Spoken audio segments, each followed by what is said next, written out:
Globally, there are thousands of medical researchers working in labs to discover new treatments to improve the quality of life of others. When they've discovered something new that really works, they must feel amazing. But how would you then get your new medicine to millions of people all over the world? I mean, as a scientist, you're specialized in doing research, not in the production process on an industrial scale. Besides, you probably don't have the resources to build an entire production plant and get all the required qualifications, equipment and certified staff. Now this is where a CMO comes into play, a contract manufacturing organization. They are specialized in producing and optimizing medicines for their clients. In this video you will learn everything you need to know about what CMOs are, who needs them and how to choose one if you need one. It's time for a new Pharma Explainer video. Let's go!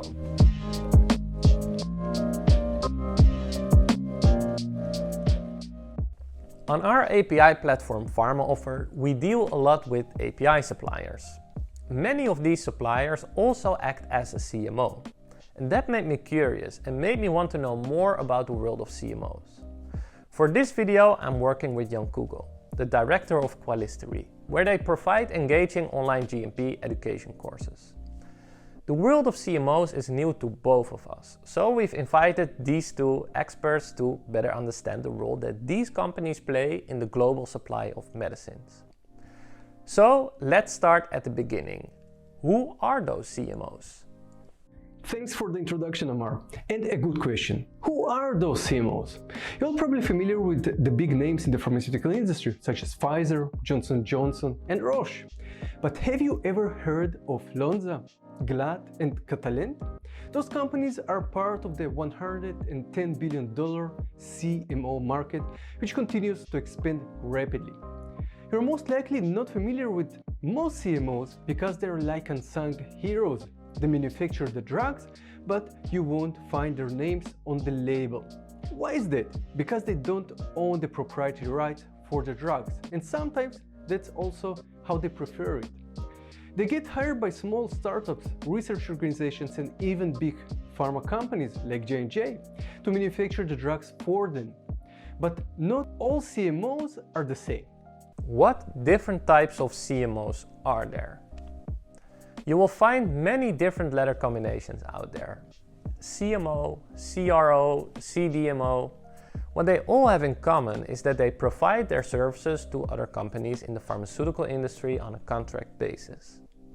In a way, you can divide them by the phases of product development. There is in fact a lot of overlap, but you can say the process starts with a contract research organization, CRO. Sometimes known as a clinical research organization. It's an organization that takes the lead in managing trials and is responsible for complex medical testing procedures for its clients. Once the product successfully gets through that early stage, a CDMO, Contract Development and Manufacturing Organization, supports their clients during the drug development phase. And then there is the CMO, Contract Manufacturing Organization. They specialize in the production process of an already commercialized drug. They can do parts of the development, but the main focus is to get the production done.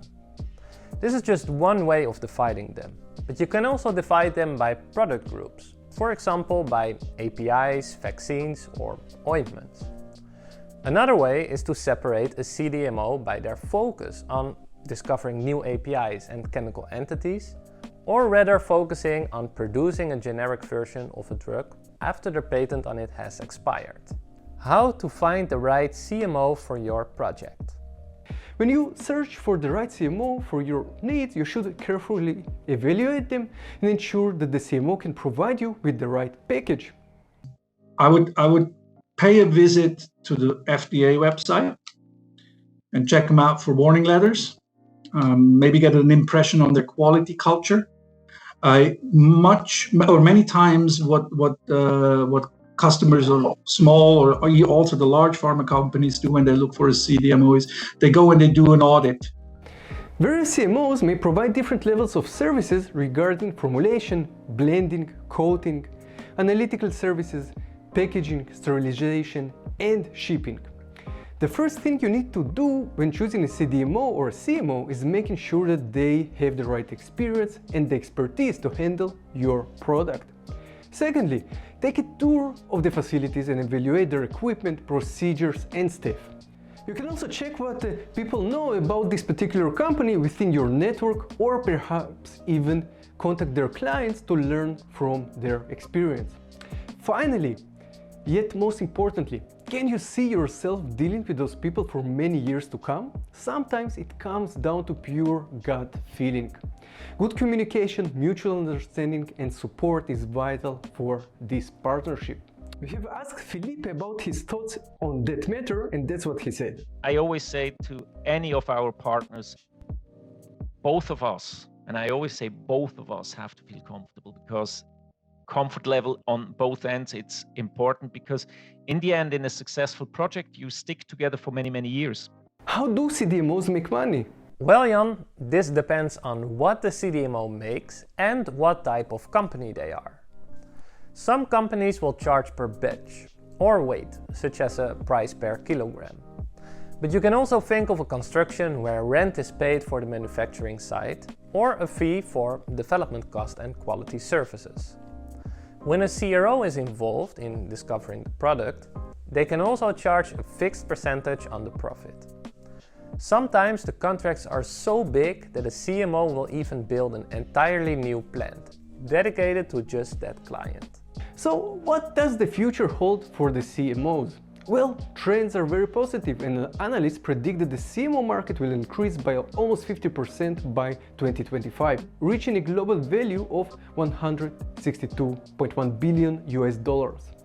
One reason for the growth in the CMO market is the evolving AI drug discovery techniques, which accelerates the time it takes new drug entities to reach the market and substantially lowers the research costs.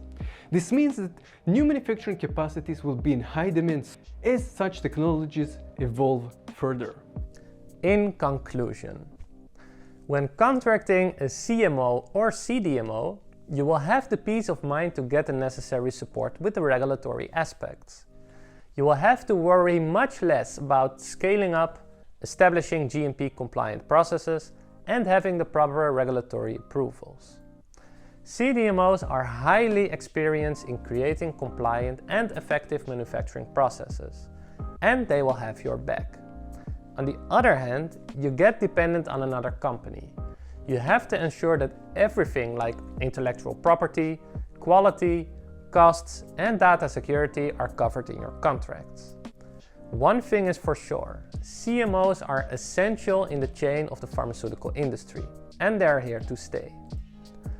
Thanks a lot for watching this video. We'll put the link to the entire interviews with Kurt from Lonza and Philippe from Glad in the description below. Do you have experience working with CMOs? We would love to hear your experience or tips in the comments below. Make sure you subscribe if you want to see more videos like this. Have a wonderful day. Bye.